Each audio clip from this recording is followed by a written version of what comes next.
તબક્કે મહત્વના સમાચારથી શરૂઆત। સુરતમાં ટેક્સટાઇલ માર્કેટની આગ 48 કલાકે પણ બેકાબુ છે। 800 કપડાની દુકાનો બળીને ખાખ, વેપારીઓના સપના રોડાયા। સુરત ટેક્સટાઇલ માર્કેટની આગ 48 કલાકે પણ કાબૂમાં આવી નથી। સતત 3 દિવસથી શિવશક્તિ ટેક્સટાઇલ માર્કેટ ભડકે બળી રહ્યું છે, જેથી 4 માળની બિલ્ડિંગ આખી ભસ્મીભૂત થઈ ગઈ છે।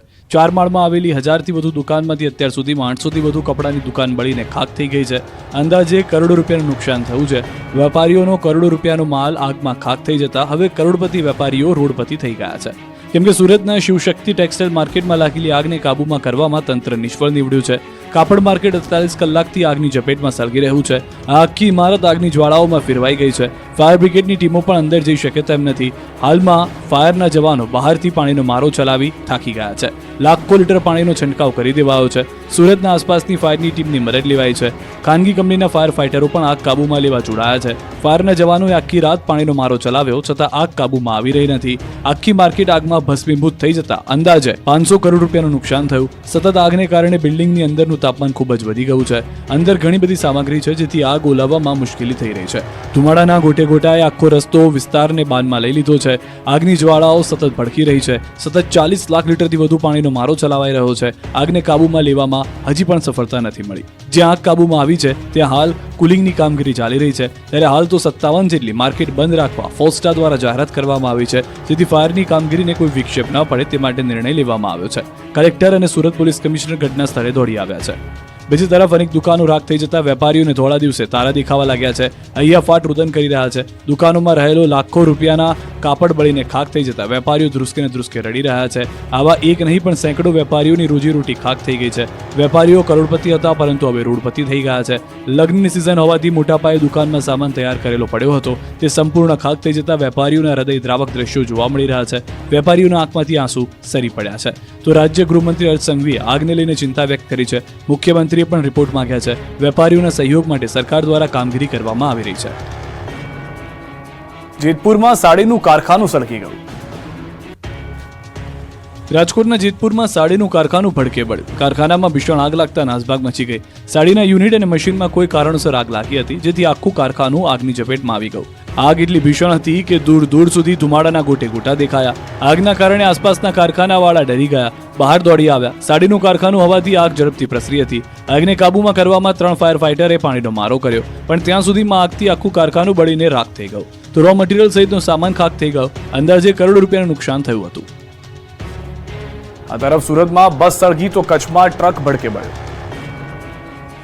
સુરતમાં હવે બસમાં આગ લાગતા દોડધામ મચી ગઈ। શહેરના સારોલી નજીક નિયોલ ચેકોસ પાસે બીઆરટીએસ બસ આગનો ગોળો બની ગઈ હતી। અચાનક જ બસમાં આગ લાગતા મુસાફરો ડરી ગયા હતા। અફરાતફરીનો માહોલ સર્જાયો હતો। આગ લાગતા બસને બીઆરટીએસ સ્ટોપથી દૂર ઊભી રાખી ચાલક ઉતરી ગયો હતો। પહેલા પ્રાથમિક ફાયરના સાધનોથી આગ પર કાબુ મેળવવાનો પ્રયાસ કર્યો, પરંતુ આગે ગણતરીની મિનિટોમાં વિકરાળ સ્વરૂપ ધારણ કરી લેતા આખી બસ બળીને આગની ઝપેટમાં આવી ગઈ। ફાયર વિભાગને જાણ કરવામાં આવી। ફાયરની ટીમ પહોંચીને પાણીનો મારો ચલાવ્યો, પરંતુ બસમાં લોખંડ સિવાય કશું જ ન બચ્યું હતું। આ તરફ કચ્છમાં ધ બર્નિંગ ટ્રકના દ્રશ્યો પણ જોવા મળ્યા। કચ્છ ભચાઉ ઓવરબ્રિજ પાસે ડામર ભરેલો ટ્રક આગને હવાલે થઈ ગયો। ડામર ભરેલો ટ્રક જઈ રહ્યો હતો ત્યારે આગ લાગતા નાસભાગ મચી ગઈ। તુરંત ફાયર વિભાગને જાણ કરવામાં આવી હતી। ઘટના સ્થળે ભચાઉ ફાયરની ટીમ તાત્કાલિક પહોંચી હતી, પાણીનો મારો ચલાવ્યો હતો। ફાયર વિભાગની જહેમતથી સમય રહેતા આગ પર કાબુ મેળવ્યો। સુરતમાં બસ સળગી તો કચ્છમાં ટ્રક ભડકે બળ્યો।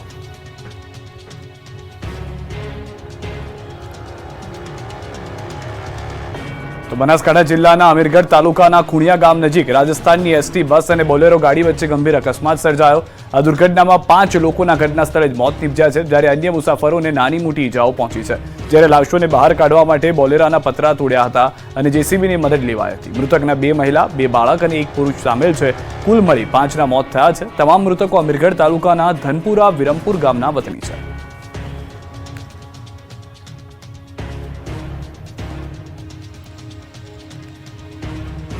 અમદાવાદમાં બંધ પડેલા ટ્રક પાછળ કાર ઘૂસી ગઈ। કારના કુરચા ઉડી ગયા। અમદાવાદના સોલા બ્રિજ પર કાર અને ટ્રક વચ્ચે ગમખ્વાર અકસ્માત થયો। ઝડપની મજા એક વૃદ્ધ માટે મોતની સજા બની ગઈ। જ્યારે 4 લોકોને ઈજા પહોંચી. જૂનાગઢમાં 5 લોકો કારમાં રાજસ્થાન તરફ જઈ રહ્યા હતા ત્યારે અમદાવાદ સોલા બ્રિજ પર પહોંચ્યા. અહીં બ્રિજ પર એક ટ્રક બંધ હાલતમાં પડ્યો, પરંતુ કાર પૂરપાટ આવી રહી હતી. કારના સવારને ટ્રક દેખાયો જ નહીં. ધડામ લઈને કાર બંધ ટ્રકની પાછળ ઘૂસી ગઈ. ધડાકાભેર કાર ટ્રકમાં ઘૂસી જતા કારના ખુરચા બોલી ગયા. કારની એટલી ખતરનાક સ્પીડ હતી કે કારનું ઉપરની છત જ આખી ચિરાઈ ગઈ. અંદર બેઠેલામાંથી 61 વર્ષના શ્રી ચંદર નૂતનરામનું મોત થઈ ગયું, જ્યારે 4 ને ઈજા પહોંચી. અકસ્માતના પગલે રોડ પર ટ્રાફિક જામ થયો. એસજી હાઈવેના એક ટ્રાફિક પોલીસે ટ્રક ચાલક ડ્રાઈવર સામે ગુનો નોંધી અને તપાસ શરૂ કરી છે. ટ્રક અને કારને પોલીસ સ્ટેશન ખાતે લઈ જવાયા. એસટી બસ રોડ નીચે ઉતરીને થાંભલામાં ભટકાણી, 7 ને ઈજા પહોંચી. સુરેન્દ્રનગર મૂળી હાઈવે પર મુસાફરો ભરેલી એસટી બસ આ રીતે રોડની સાઈડમાં ઉતરી ગઈ. રોડ નીચે ઉતરીને સીધી જ વીજ પોલમાં અથડાઈ. અકસ્માતમાં 7 મુસાફરોને ઈજા પહોંચી. પાટણ દ્વારકા રૂટની બસ જ્યારે ત્રિમંદિર નજીક પહોંચી ત્યારે ડ્રાઈવરે સ્ટીયરિંગ પરનો કાબુ ગુમાવ્યો. કોઈ કંઈ સમજે પહેલા જ બસ સીધી જ ધડાકાભેર વીજ પોલ સાથે અથડાઈ. જોકે સદનસીબે કોઈ મોટી જાનહાની ન થતા મોટી દુર્ઘટના ટળી છે, પરંતુ ડ્રાઈવરે કયા કારણથી સ્ટીયરિંગ પરનો કાબુ ગુમાવ્યો એ મામલે તપાસ શરૂ કરાઈ છે. 7 લોકોની ક્ષમતાવાળા ઇકોમાં 25 લોકોએ કરી સવારી. ટ્રાફિકના નિયમોના ધજાગરા જુઓ. જોઈ લો આ દ્રશ્યો. આ લોકોને નથી જીવની ચિંતા, નથી પરિવારની પરવા, નથી મોતનો ડર. બસ મંજિલે પહોંચવાનું છે જુનૂન. એટલે માંડ 7-8 લોકો બેસવાની ક્ષમતા ધરાવતી ઇકો કારમાં 25 લોકોએ સવારી કરી, એ પણ મસ્તીથી. તમે આ કારમાં મુસાફરો કેટલા સવારી કરી રહ્યા છે તે ગણતા થાકી જશો, પણ મુસાફરોની સંખ્યા ઓછી નહીં થાય. ઇકો કારની અંદર તો ખચોખચ 10 થી 15 લોકો ભરીને બેઠા છે. અંદર તો હલવાની શું, શ્વાસ લેવાની પણ જગ્યા નથી. તો કારનો પાછળનો દરવાજો ખોલીને 5 લોકો લટકી રહ્યા છે, તો દરવાજાની બંને બાજુ 3 લોકો લટકીને સવારી કરી રહ્યા છે. આ લોકોએ કારને તો જાણે ટ્રેન બનાવી લીધી હોય તેમ કારની છત પર 3 લોકો સામાન સાથે સવાર છે. ટ્રાફિક નિયમના ધજાગરા ઉડાડતા આ દ્રશ્યો છે જોટાણા આંદુદરા રોડ પરના. ઇકો કારના ચાલકે લોકોના જીવ જોખમમાં નાખ્યા, ત્યારે આવા કાર ચાલકો સામે કાર્યવાહીની માંગ ઉઠી છે. દ્વારકામાં આંખલાના કારણે આતંકવાદી હુમલા જેવી અફરાતફરી. કાર પાછળ સંતાઈ ગયા માજી. આવડી ઉંમરે પણ માજીએ દોટ મૂકવી પડી, કારણ કે ગામની શેરીમાં રખડતા આંખલા આતંક મચાવી રહ્યા છે. જાણે શેરીમાં આતંકવાદીઓ ઘૂસી આવ્યા હોય અને તેનાથી બચવાના પ્રયાસ કરતા હોય એમ લોકો કારની પાછળ સંતાઈ ગયા છે. દ્વારકાના ખંભાળિયામાં ફરી આંખલાનો આતંક જોવા મળ્યો. શહેરના ટાઉન હોલ નજીક ફરી આંખલા વચ્ચે જંગના મંડાણ થયા, જેના કારણે રાહદારીઓમાં નાસભાગ મચી ગઈ. જીવ બચાવવા માટે આ માજીએ તો મુઠ્ઠીઓ વાળી, જ્યારે બીજા એક બહેન કારની પાછળ સંતાયેલા છે. વારંવાર આંખલા યુદ્ધની ઘટનાઓ સામે આવ્યા છતાં તંત્ર ઘોર નિંદ્રામાં છે. આંખલાઓના કારણે શહેરમાં અકસ્માતો થઈ રહ્યા છે, જેથી આંખલાઓથી મુક્તિ મળે તેવી સ્થાનિકો માંગ કરી રહ્યા છે. ગીર સોમનાથમાં દાદાનું બુલડોઝર ફરી વળ્યું છે. ગીર સોમનાથમાં ફરી એકવાર દાદાના બુલડોઝરનો સપાટો જોવા મળ્યો. ગીર સોમનાથમાં 4000 ચોરસ મીટર જમીન ખુલ્લી કરવા માટે તંત્ર દ્વારા કાર્યવાહી હાથ ધરવામાં આવી. સરકારી સર્વે નંબર 831માં ડિમોલિશનની કામગીરી હાથ ધરાતા અંદાજે 22 વીઘા સરકારી જમીન ખુલ્લી થશે. ચુસ્ત પોલીસ બંદોબસ્ત સાથે તંત્રની ડિમોલિશનની કાર્યવાહી. સોમનાથ રેલવે સ્ટેશન નજીકના દબાણો દૂર કરવા 7 જેસીબી અને 15 ટ્રેક્ટર સાથે મામલતદારની ટીમ દ્વારા કાર્યવાહી. રેલવે સ્ટેશન નજીક તંત્ર દ્વારા ડિમોલિશન કાર્યવાહી શરૂ કરાતા સ્થાનિકો એકઠા થઈ વિરોધ કરવા લાગ્યા, પરંતુ હાજર પોલીસે વિરોધ કરનાર સ્થાનિકોને વિખેરી કાઢ્યા. સોમનાથ રેલવે સ્ટેશન નજીક મોટા પ્રમાણમાં ગેરકાયદે દબાણો કરી સરકારી જમીન પચાવી પાડવામાં આવી હતી. મહત્વનું છે કે સર્વે બાદ સામે આવ્યું હતું કે અંદાજે 22 વીઘા જેટલી સરકારી જમીનમાં ગેરકાયદે બાંધકામ કરવામાં આવ્યું છે. બિલીમોરામાં ગળા પર 2 છરી મૂકી મંગળસૂત્ર જૂટ્યું, મહિલા હિપતાઈ ગઈ. 2 લૂંટારૂ આવીને ઘરમાં ઘૂસ્યા અને આ મહિલાના ગળા પર છરી રાખી દીધી. બાદમાં મંગળસૂત્ર લૂંટી લીધું. ધોળા દિવસે બનેલી આ ઘટનાનું વર્ણન કરતા હજુ પણ મહિલા ધ્રુજી રહ્યા છે અને સતત રડી રહ્યા છે. નજરે મોત જોઈ ગયેલા આ મહિલા ખૂબ જ હિપતાઈ ગયા છે.